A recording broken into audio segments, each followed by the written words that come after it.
मोर countdown और mysterious videos देखने के लिए सब्सक्राइब करें इस चैनल को, साथ ही क्लिक करें इस बेल आइकन के बटन पर ताकि नया वीडियो आने पर आपको नोटिफिकेशन मिल सके।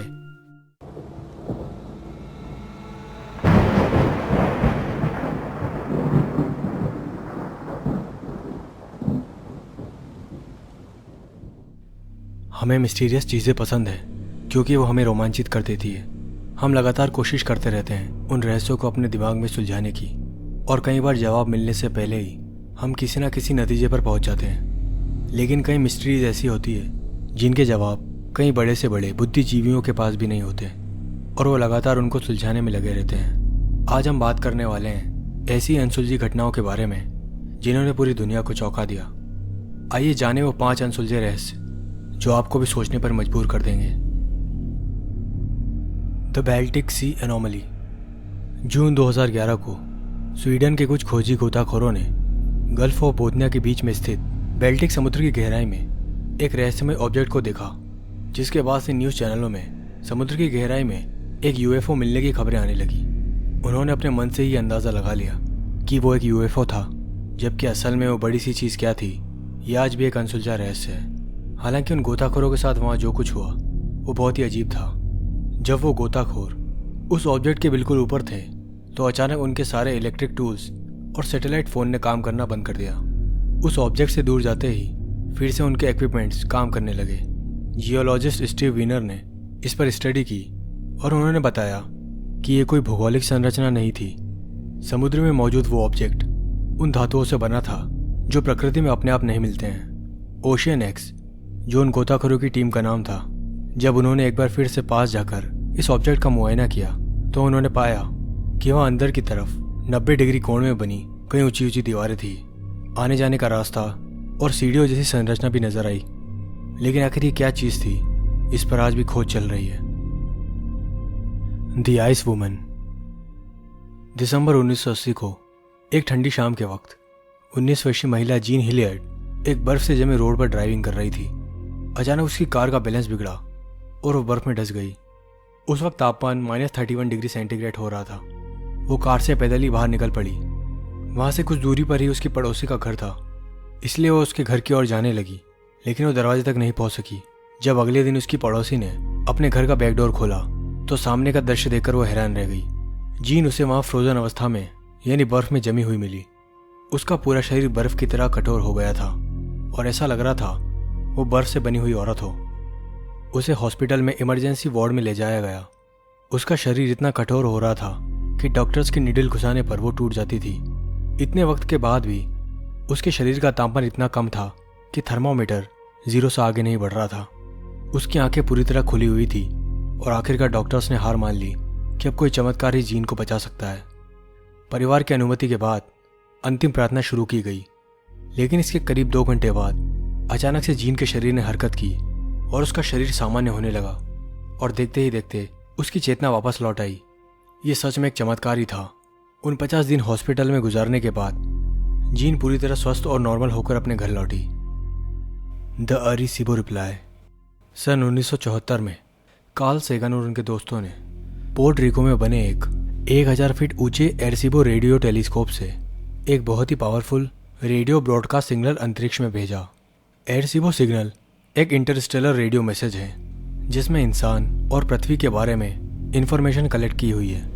ये इंफॉर्मेशन मशीनी लैंग्वेज यानी बाइनरी कोड में है। इस मैसेज को ग्लोब्यूलर स्टार क्लस्टर M13 की ओर भेजा गया था। इसे केवल इंसान की तकनीकी योग्यता को दर्शाने के लिए भेजा गया था, ना कि दूसरे ग्रहों के प्राणियों से बात करने के लिए। लेकिन कोई नहीं जानता था कि कुछ समय बाद इसका मैसेज क्रॉप सर्कल के रूप में मिलेगा। जो मैसेज बाइनरी कोड में अंतरिक्ष में भेजा गया था उसमें मानव आकृति, DNA के शेप्स, हमारी पॉपुलेशन और हमारे सोलर सिस्टम में जहां पृथ्वी मौजूद है वहां का एड्रेस शो किया गया था। कार्ल सेगन और उनकी टीम ने यह अनुमान लगाया कि इस मैसेज को दूसरे ग्रह के प्राणियों तक पहुंचने में 25,000 साल का वक्त लगेगा और इसका जवाब आने में भी इतना ही समय लगेगा। लेकिन 2001 में ऐसा कुछ हुआ जिसने पूरी दुनिया को चौंका दिया। चिल बोल्टन में एक क्रॉप सर्कल नजर आया जो हूबहू कार्ल सेगन के बाइनरी मैसेज से मेल खाता था। हालांकि इस क्रॉप सर्कल में थोड़ा अंतर था। जैसे DNA में स्ट्रैंड ज़्यादा थे, एटॉमिक नंबर टेबल में सिलिकॉन का एटॉमिक नंबर 14 ऐड था। पॉपुलेशन नंबर में भी चेंज किए गए थे। इस तरह कुल मिलाकर ऐसे 9 अंतर थे जो इस क्रॉप सर्कल में पाए गए थे। इस क्रॉप सर्कल मैसेज को देखकर ऐसा लगता है जैसे इसे पृथ्वी और किसी दूसरी दुनिया में अंतर को दिखाने के लिए बनाया गया। इसके साथ वो ये भी दर्शाना चाहते थे कि वो हम लोगों से कितने ज़्यादा एडवांस हैं। ये गुत्थी आज तक नहीं सुलझ सकी है कि क्या असल में दूसरे ग्रह के प्राणियों का स्टार क्लस्टर M13 से रिप्लाई आया था या ये क्रॉप सर्कल किसी इंसान द्वारा बनाए गए थे। द डांसिंग प्लेग सुनने में अजीब लगता है, लेकिन जिस तरह का ये नाम है इसी तरह की अजीब सी मिस्ट्री है। बात है सन 1518 की। स्टारबर्ग जो फ्रांस का एक गांव है, वो गर्मी के दिन थे। सब कुछ नॉर्मल था, लेकिन अचानक से एक भरी दोपहरी में मिसेस ट्रॉफिया नाम की एक औरत ने बीच सड़क पर डांस करना शुरू कर दिया। सुबह से शाम हो गई और उसके बाद रात होने को आई। वो तब भी डांस कर रही थी। इसके बाद 6 दिन बीत गए, लेकिन उन्होंने अभी तक डांस करना बंद नहीं किया। और 7वें दिन अचानक कई अन्य 34 लोगों ने मिसेस ट्रॉफिया को ज्वाइन कर लिया और वो भी उनके साथ बिना रुके डांस करने लगे। देखते ही देखते 1 महीने में लगभग 400 लोग इसमें शामिल हो गए। वो लोग बिना खाए पिए, बिना कुछ बोले लगातार डांस किए जा रहे थे।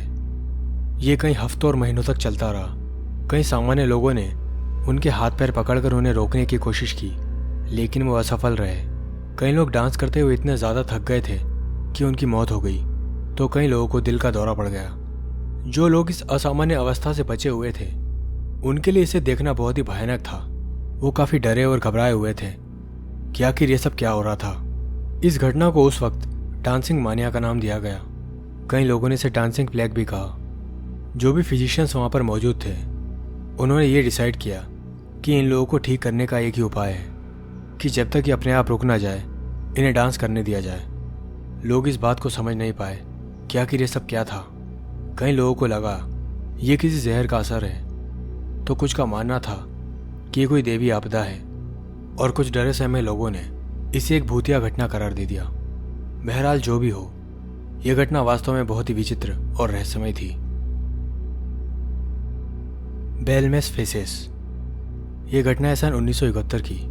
एंडलुजिया स्पेन में मारिया गोमेज कैमरा नाम की एक महिला ने अपने घर के फर्श पर एक अजीब तरह का धब्बा देखा, जो धीरे धीरे बड़ा होने लगा और एक चेहरे में तब्दील हो गया। मारिया इसे देखकर घबरा गई। उसने अपने पति और बेटे को इसे साफ करने को कहा। उसके हस्बैंड ने फर्श को तोड़कर वहां दूसरा फर्श लगा दिया, लेकिन कुछ ही समय बाद उस पर दोबारा से बिल्कुल वही चेहरा उभर आया।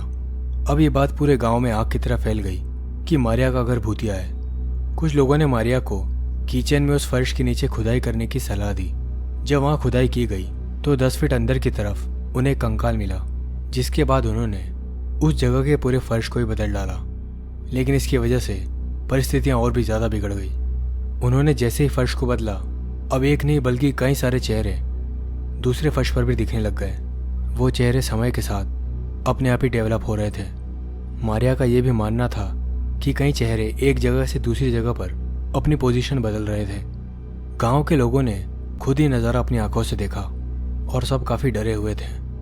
आज तक इस बात का खुलासा नहीं हो सका है कि आखिर वो चेहरे अपने आप वहाँ पर कैसे प्रकट हो गए और क्यों।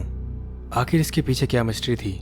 वहाँ फर्श पर किसी भी तरह की स्याही नहीं थी जिससे ये पता चल सके कि किसी ने उन चेहरों को अपने हाथों से ड्रॉ किया है। इसमें एक चौंकाने वाली बात यह थी कि वो चेहरे तभी उभर कर सामने आते थे जब मारिया आसपास होती थी। जब कभी मारिया बीमार होती थी तो वो चेहरे अपने आप धुंधले हो जाते थे। जब 2014 में मारिया की मृत्यु हुई तो उन चेहरों ने उभरना बंद नहीं किया, बल्कि उन्होंने अपनी जगह बदल ली। अब वो उस घर में दिखने लगे जहां मारिया पैदा हुई थी।